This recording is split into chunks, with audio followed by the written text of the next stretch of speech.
Mga ka-confess, bago natin simulan ng wild at nakakapanabik na kwento ngayong araw, nais ko muna kayong imbitahan na mag-subscribe sa YouTube channel ng Tagalog Wild Confession. Dito, hatid namin ang maiinit, mabibigat, at makabuluhang mga kwentong siguradong tatama sa damdamin. Paalala lang po, ang lahat ng kwentong maririnig ninyo ay pawang katang isip lamang at ginawa para magbigay aliw at aral. Anumang pagkakatulad sa tunay na tao o pangyayari ay hindi sinasadya. At ngayon, mga ka-confess, ihanda nyo na ang sarili ninyo dahil isa na namang nakakaintriga at kapanapanabik na Tagalog, wild confession ang inyong mapapakinggan.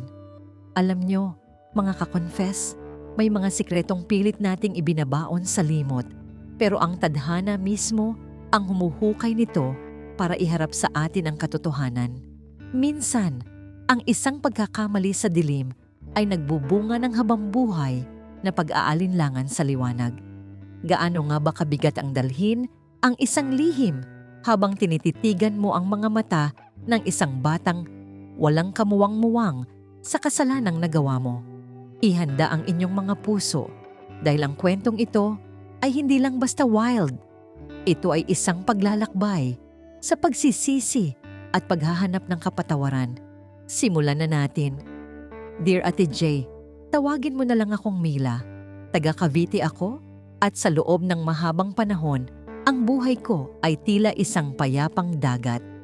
Pero sa ilalim ng kalmadong tubig na yon, may mga dambuhalang alon ng pagsisisi na unti-unting lumalamon sa pagkatao ko. Nagsimula ang lahat 12 taon na ang nakararaan. Noong panahong iyon, bago pa lang kaming kasal ni Daniel. Si Daniel ang tipo ng lalaki na pangarap ng bawat babae. Responsable, mapagmahal, at higit sa lahat, tapat. Wala kaming naging malaking problema sa aming pagsasama, maliban sa isang bagay. Ang hirap naming magkaanak. 2 taon na kaming sumusubok pero laging bigo. Doon nagsimulang pumasok ang tensyon, ang lungkot, at ang pakiramdam na parang may kulang sa tahanan namin. Isang gabi, nagkaroon ng malaking pagtitipon sa aming barangay dito sa Cavite. Fiesta noon, at ang lahat ay nasa labas, nagkakantahan, nag-iinuman, at nagsasaya. Pero ako, naiwan sa bahay dahil masama ang pakiramdam ko. Si Daniel naman ay kailangang pumunta sa Maynila dahil sa isang urgent na tawag sa trabaho. Naiwan akong mag-isa. Doon pumasok sa eksena si Albert. Si Albert ay ang matalik na kaibigan ni Daniel simula pa noong pagkabata. Kapitbahay lang namin siya at madalas siyang tumambay sa amin. Alam ni Albert ang lahat ng pinagdadaanan namin ni Daniel, pati ang frustrations ko sa hindi namin pagkakaroon ng baby. Nang gabing iyon, kumatok si Albert sa pinto namin. May dala siyang pagkain at ilang bote ng alak. Myla, pinatitingnan ka sa akin ni Daniel. Sabi niya, masama raw pakiramdam mo. Bungad niya sa akin. Ang boses niya ay malambing, puno ng pag-aalala na hindi ko dapat naramdaman mula sa ibang lalaki. Dahil sa lungkot at sa pakiramdam ng pangungulila kay Daniel, pinatuloy ko siya. Nagkwentuhan kami. Doon ko na ilabas lahat ng hinanakit ko. Ang takot ko na baka hindi na ako maging ina. Ang takot ko na baka iwan ako ni Daniel dahil baog ako. Uminom kami. 1, 2, hanggang sa hindi ko na mabilang ang basong naubos ko. Ang alak ay nagsilbing anesthesia sa sakit na nararamdaman ko. Pero ito rin ang naging lason na pumatay sa aking katuwiran. Myla, napakaganda mo. Hindi ko alam kung bakit hinahayaan ni Daniel na malungkot ka ng ganito. Bulong ni Albert habang magkatabi kami sa sofa. Sa gitna ng kalasingan at sa paghahanap ng comfort, nawala ang lahat ng harang. Ang isang simpleng haplos sa kamay ay nauwi sa yakap. At ang yakap ay nauwi sa isang bagay na kailanman ay hindi ko inakalang magagawa ko sa asawa ko. Sa dilim ng sala, habang naririnig ang ingay ng fiesta sa labas, naganap ang isang gabing kahinaan. Isang gabing habambuhay na magpapabago sa kapalaran ko. Kinaumagahan, nagising akong puno ng pandidiris sa sarili. umalis si Albert bago pa sumikat ang araw, iniwan akong lugmok sa kama at basag ang pagkatao. Pag-uwi ni Daniel ng hapong iyon, sinalubong niya ako ng isang mahigpit na yakap at pasalubong. Miss na miss kita, Myla. Sorry kung iniwan kita kagabi, sabi niya habang hinahalikan ng noo ko. Gusto kong sumigaw. Gusto kong umiyak at sabihin sa kanya ang lahat. Pero nanatili akong tahimik. Iyon ang unang pagkakataon na naging biktima ako ng sarili kong katahimikan. Makalipas ang isang buwan, naramdaman ko ang kakaiba sa katawan ko. Laging masama ang sikmura ko, nahihilo ako, at laging pagod. Bumili ako ng pregnancy test kit ng palihim. At doon, Ate Jay, nakita ko ang 2 guhit. Positibo, buntis ako. Dapat sana ay ito ang pinakamasayang araw ng buhay ko. Ito ang matagal naming ipinagdasal ni Daniel. Pero sa halip na saya, matinding takot ang bumalot sa akin. Sino ang ama?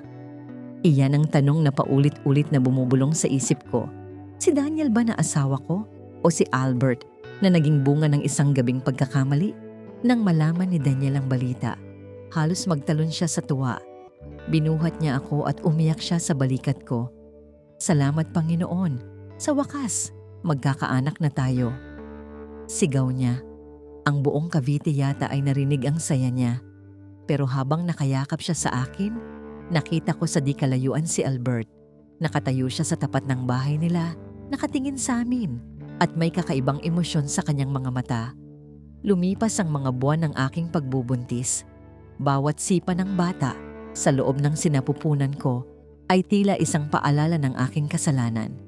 Inalagaan ako ni Daniel ng husto. Hindi niya ako pinapagawa ng mabibigat na trabaho. Lahat ng gusto kong kainin, agad niyang binibili.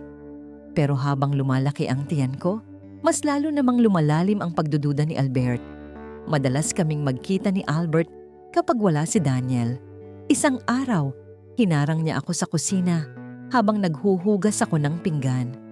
Myla, kailangan nating mag-usap, seryosong sabi niya. Wala tayong dapat pag-usapan, Albert. Nakikiusap ako. Kalimutan na natin ang nangyari. Sagot ko habang pilit na iniiwas ang tingin sa kanya. Paano kung anak ko yan? Paano kung ang batang dinadala mo ay hindi kay Daniel? Tanong niya na tila isang punyal na sumaksak sa puso ko.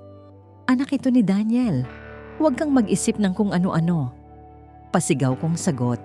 Bagamat sa loob-loob ko ay nanginginig ako sa takot. Dumating ang araw ng panganganak. Isang malusog na batang lalaki ang isinilang ko. Pinangalanan namin siyang Jomari. Napakagwapong bata. Maputi, malaki ang mga mata at may matangos na ilong. Nang unang makita ni Daniel si Jomari, kitang-kita ang pagmamalaki sa mukha niya. Kamukhang kamukha ko ang anak ko, di ba? Sabi niya sa mga bisita namin.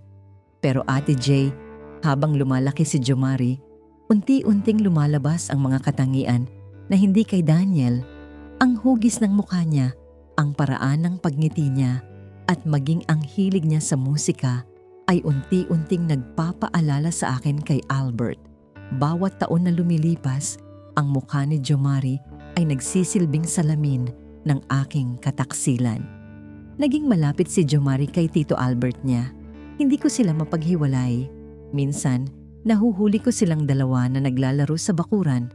At kung titingnan mo silang maigi, para silang pinagbiyak na bunga, mas lalong sumisidhi ang kaba ko. Paano kung mapansin ni Daniel? Paano kung isang araw ay may makahalata sa mga kapitbahay namin dito sa Cavite? Ang katahimikan naming tatlo, ako, si Albert, at ang lihim na nakabaon ay nagsimulang maging isang malaking pader na naghihiwalay sa aming pamilya.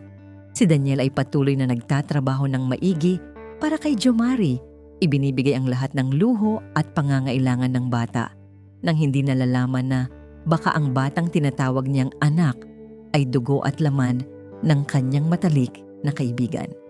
Isang gabi, habang mahimbing na natutulog sina Daniel at Jomari, narinig kong may bumato sa bintana ng aming kwarto. Pagdungaw ko, nakita ko si Albert sa ibaba. Mukhang lasing at problemado. Lumabas ako para kausapin siya.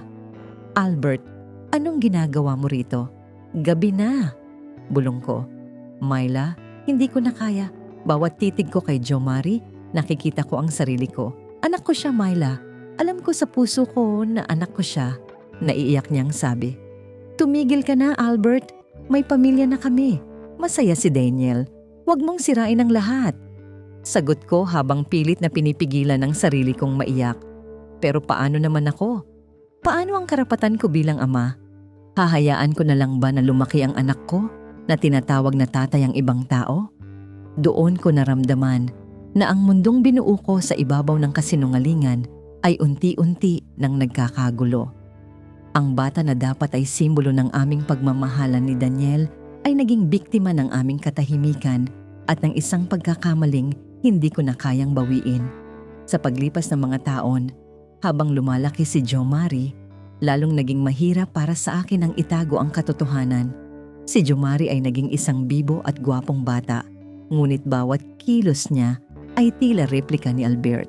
Ang paraan ng pagtawa niya, ang hilig niya sa paglikot ng mga sirang gamit, at pati ang kulay ng kanyang balat ay mas malapit kay Albert kaysa kay Daniel na medyo may kasingkitan ang mga mata.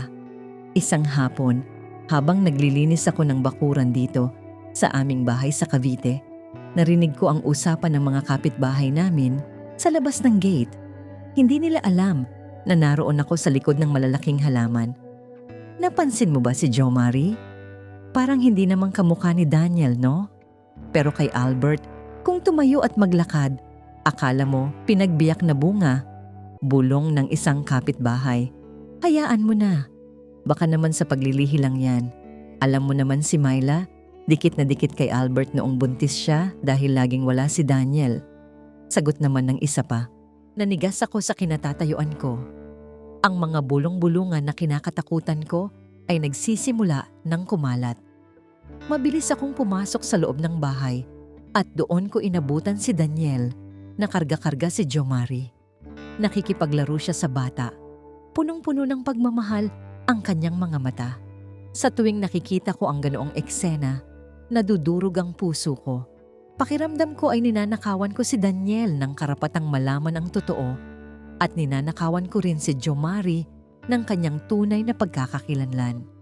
Myla, tignan mo ang anak natin. Sabi ko sa'yo, magiging engineer ito balang araw. Ang hilig magbutingting ng mga laruan. Nakangiting sabi ni Daniel. Napilitan akong nangumiti. Bagamat ang dibdib ko ay parang sasabog sa kaba. Oo nga, manas sa'yo ang pagiging masipag. Isang gabi, nagkaroon ng munting selebrasyon para sa ika-7 kaarawan ni Jomari. Siyempre, hindi mawawala si Albert. Bilang kumpare at matalik na kaibigan, siya ang naging abala sa pag-iihaw ng katuwang ni Daniel.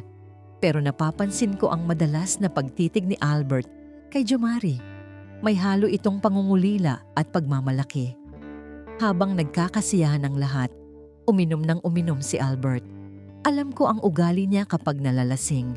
Nagiging madaldal at hindi kontrolado ang emosyon. Sinubukan kong lapitan siya para pagsabihan na tumigil na. Pero huli na ang lahat. Paring Daniel, tawag ni Albert habang nakaakbay sa asawa ko. Napakaswerte mo sa anak mo. Napakagwapo ni Jomari. Alam mo, kung hindi ko lang alam na asawa mo si Myla, iisipin ko talagang dugo ko rin ang nananalaytay sa batang yan. Tumigil ang mundo ko. Ang lahat ng mga bisitang malapit sa kanila ay napatigil sa pagkain. Tumingin si Daniel kay Albert. May bahid ng pagtataka, ngunit nakangiti pa rin ng pilit. Lasing ka na, pare. Ano bang pinagsasabi mo? Biro ni Daniel. Pero halata sa boses niya ang unti-unting pagpasok ng pagdududa. Totoo naman, di ba? Tignan mo ang mga mata niya. Tignan mo ang ilong niya. Pare, hindi mo ba napapansin? Kahit ang mga kapitbahay natin, nagtataka na. Patuloy ni Albert, na tila nawalan na ng preno ang dila. Agad kong hinila si Albert palayo. Albert, tama na yan. Lasing ka na. Umuwi ka na muna. Bakit, Myla? Takot ka ba? Takot ka bang malaman ng asawa mo ang ginawa natin noong gabing wala siya? Sigaw ni Albert na naging sanhi ng katahimikan sa buong bakuran. Parang gumuho ang langit sa akin. Nakita ko ang unti-unting pagbabago ng mukha ni Daniel. Mula sa pagtataka, naging galit, at pagkatapos ay matinding sakit ang gumuhit sa kanyang mga mata. Tumingin siya sa akin, naghahanap ng pagtanggi, naghahanap ng depensa. Pero wala akong naisagot. Nanatili akong nakayuko, nanginginig ang buong katawan habang ang mga luha ko ay nagsisimula ng pumatak. Anong sinasabi niya, Myla? Mahinang tanong ni Daniel, pero ang talim ng boses niya ay mas masakit pa sa sampal. Daniel, lasing lang siya. Huwag mo siyang pakinggan. Pilit kong sagot sa gitna ng hikbi. Lumapit si Daniel kay Albert at hinawakan ito sa kwelyo. Ulitin mo ang sinabi mo, Albert. Sabihin mo sa mukha ko na niloko ninyo ako. Hindi sumagot si Albert, bagkus ay tumitig lang siya ng matapang kay Daniel. Sa puntong yun, alam ko na ang katotohanang pilit kong itinago sa loob ng 7 taon ay tuluyan ng sumabog. Ang gabing iyon na dapat ay selebrasyon para kay Jomari ay naging mitsa ng pagkawasak ng aming pamilya. Pinalayas ni Daniel ang lahat ng bisita. Nanatili kaming 3 sa loob ng bahay, ako, si Daniel, at ang natutulog na si Jomari sa kabilang silid. Ang katahimikan sa loob ng bahay ay mas nakakatakot kaysa sa anumang sigaw. 7 taon, Myla. Simula ni Daniel. Nakaupo siya sa mesa, nakasubsob ang mukha sa kanyang mga palad. 7 taon kong ibinigay ang lahat para sa batang yon. 7 taon kong pinaniwala ang sarili ko na sa akin siya kahit marami na akong naririnig na bulong-bulungan. Daniel, patawarin mo ako. Isang gabi lang yun. Isang gabing kahinaan. Pagmamakaawa ko habang nakaluhod sa harap niya. Isang gabi lang. Pero ang bunga ay habang buhay kong titingnan at maaalala ang kataksilan ninyong dalawa. Kaibigan ko siya, Myla. Matalik na kaibigan. Galit na sigaw ni Daniel habang hinahampas ang mesa. Hindi ko alam kung ano ang gagawin. Gusto kong protektahan si Jomari mula sa gulo. Pero alam kong wala na akong magagawa. Nang gabing iyon, lumayas si Daniel.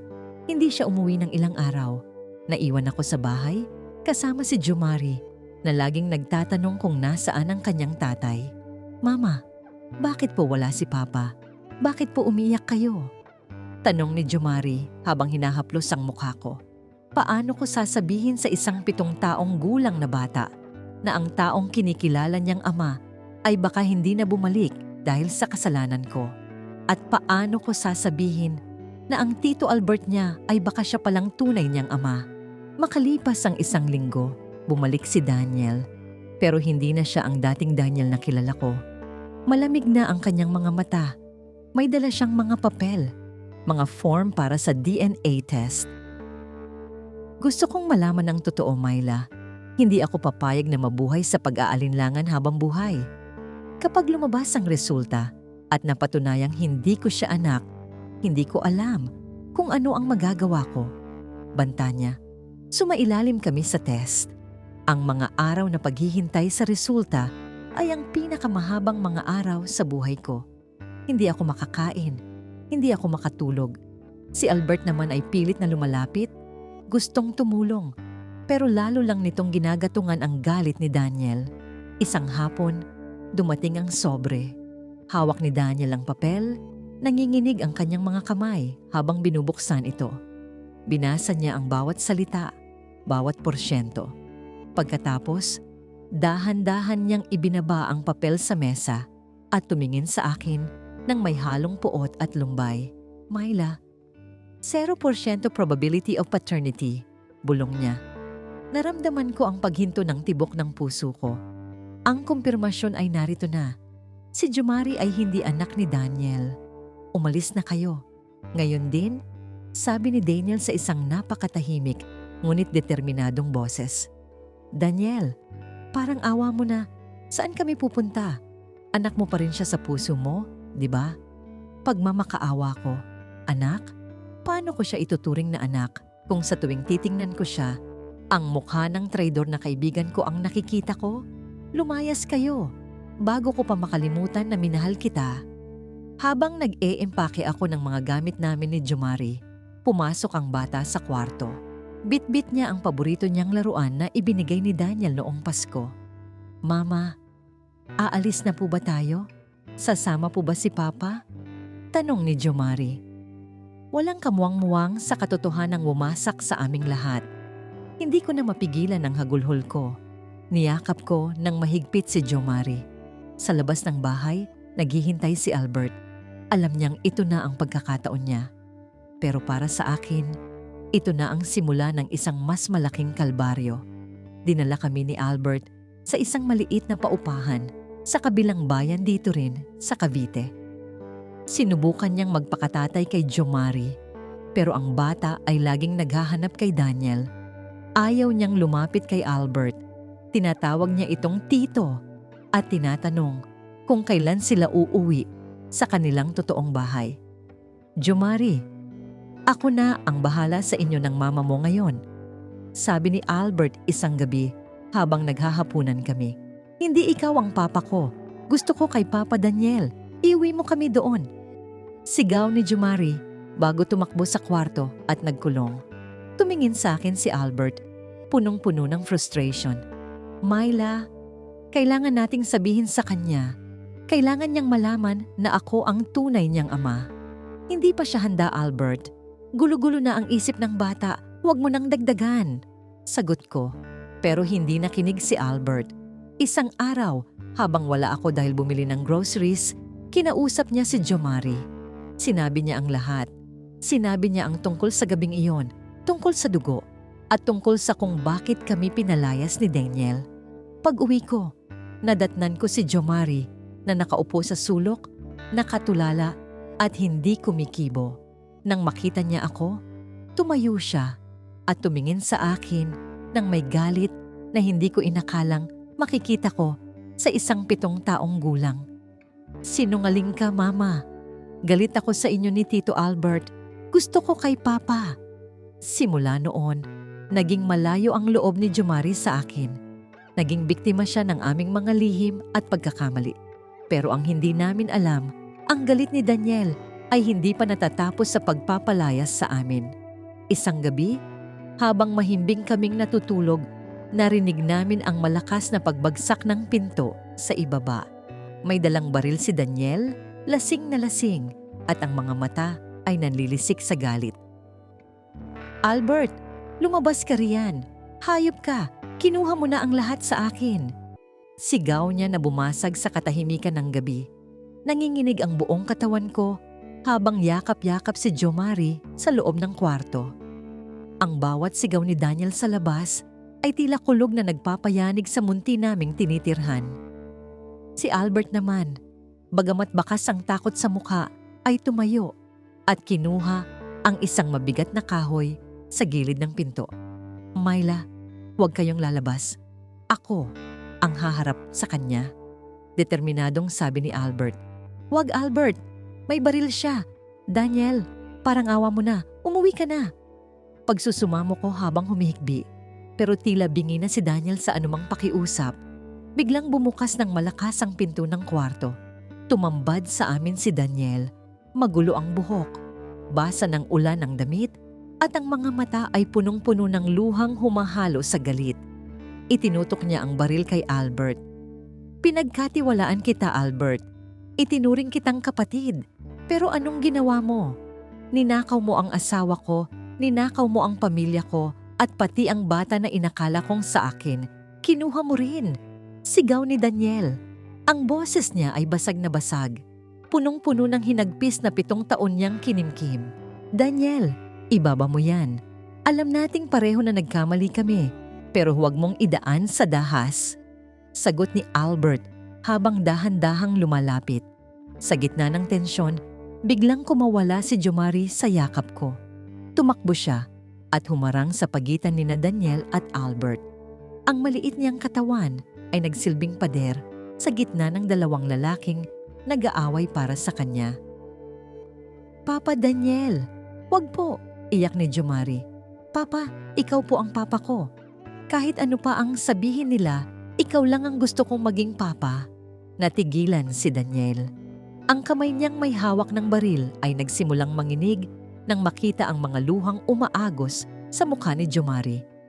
Ang batang inalagaan niya mula pagsilang, ang batang tinuruan niyang maglakad at magsalita, ay naroon sa harap niya, nagmamakaawa para sa buhay ng taong nagnakaw ng kanyang pamilya.